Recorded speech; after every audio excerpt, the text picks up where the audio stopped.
কেন মিটে গেছে জানেন? ব্যক্তিগত দুইটা কথা কই। আমার ব্যক্তিগত বিষয়টাও তো গানের প্রসঙ্গই। আমরা শুনছি কয়দিন আগে সরাসরি ইউটিউবে দেখাইছে, আজকাল শিষ্যরা গুরুর ঘাড়ে দেয়। সত্য না মিথ্যা? আপনারা দেখছেন কিনা? জাগতিক জগতের শিক্ষা যদি নিয়ে থাকে তারপরেও তো সে গুরু। আজকের গুরুরে ঘাড়ে ধরে, গুরুরে যদি ঘাড়ে ধরে অপমান করা যায়, বাবা এই দেশে গুরু শিষ্য দেওয়ার সব থাকে। গুরু শিষ্য পরম্পরার যে বিষয়, এইটাই তো আমরা বুঝতে পারলাম না। আমরা বড় বড় লেকচার দিই, উলিয়া উলিয়ার দেশ বাংলাদেশ, কোয়া কোয়া বেড়াই, কিন্তু এর বিন্দু মাত্র তো আমাদের হৃদয়ে স্থাপন করতে পারলাম না। গুরু শিষ্য সহজ বিষয় না। আজকে আমারে আপনারা যেখানে দেখতেছেন, আমি এই জায়গাটার নাম কবিরপুর না, কবিরপুর গান গাইতে আসছি।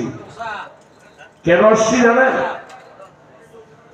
আমার উপর একটা আশীর্বাদ ছিল, দয়া ছিল। আমি কিন্তু দয়ার ফসল। কার দয়ার ফসল? গুরুর দয়ার ফসল। উনি কোন গুরু? যার কাছে গান শিখেছিলাম। উনি জালালউদ্দিন খান দ্বিতীয় শিষ্য। শিষ্য আমি একলাই, আর কেউ নাই। আরো যাই দুইটা আছে, এদের আপনারা চেনেন না। ওস্তাদের কাছে গেলাম, গান শিখলাম। আমার এই চোখটা নষ্ট হয়েছে কিন্তু টাইফয়েড জ্বরে 8 বছর বয়সে। আরো 3 বার টাইফয়েড হয়েছে, কিন্তু 3 বারে ক্ষতি হয় নাই।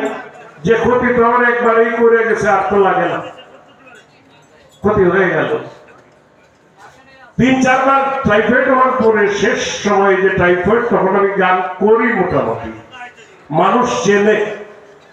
কিন্তু এমন টাইফয়েডে 3 মাস বিছানায় শোয়া, এটা বাস্তব কথা। 3 মাস বিছানায় শোয়া। ডাক্তার বলছে 3 বার 4 বার টাইফয়েড হয়ে গেল, এই লোকটাকে বাঁচানো যাবে কিনা।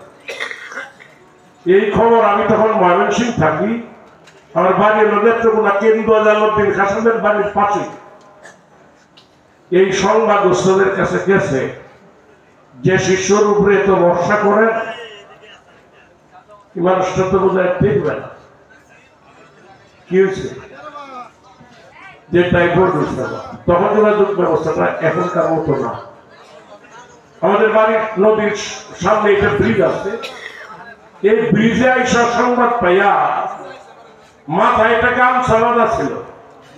এই গামছাটা দিয়া যায় নামাজ বানাইয়া ব্রিজের উপরে দাঁড়াইয়া এই নামাজ পড়ছে। নামাজ পড়া দোয়া করছে, আল্লাহ তুমি আমার 6টা ছেলে দিছো, একটা মেয়ে দিছো, আমি 7 সন্তানের বাবা। 7টা সন্তান নিয়ে আমার নৌকা, আমার কোন আপত্তি নাই, খালি অনেক হয়ে যাবে। আমি সেই মানুষ। দেখেন গুরু শিষ্য পরম্পরা কি জিনিস। আচ্ছা নিয়ে গেছে, কিন্তু আমার উস্তাদের সবই শেষ, মাত্র একটা সন্তান আছে এই বংশে। আল্লাহ কিন্তু নিয়ে গেছে, তাইলে 5টা লয়ে আমি ক্লাস 5টাই চলে গেছে। আল্লাহ দোয়া শুনছে তো, যে সব নেও না, আমার কিচ্ছু দরকার নাই, পরে রেখে যাও। এই 5 জন সন্তান কোন রোগে সাব্যস্ত করতে পারে নেই, ডাক্তার ঢাকা পর্যন্ত আইলে ঘুরে নিয়ে গেছে, পাশে নেই। এইটা গুরু শিষ্য আজকাল বলে গুরু রে গানে ধরে গো। আমরা কোন দেশে বসবাস করি গো? কোথায় গুরু শিষ্য গান গাবে? কি বলবে? উনি 30 বছর ধরে গান গায়, আমি গানের জগতের 20 বছরের সিনিয়র।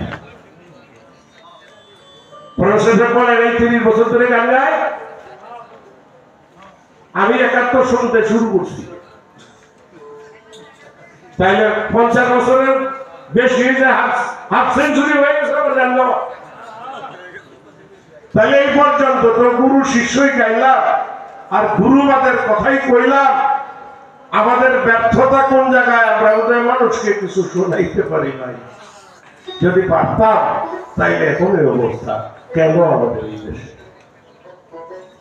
থাকলাম প্রশ্ন করছেন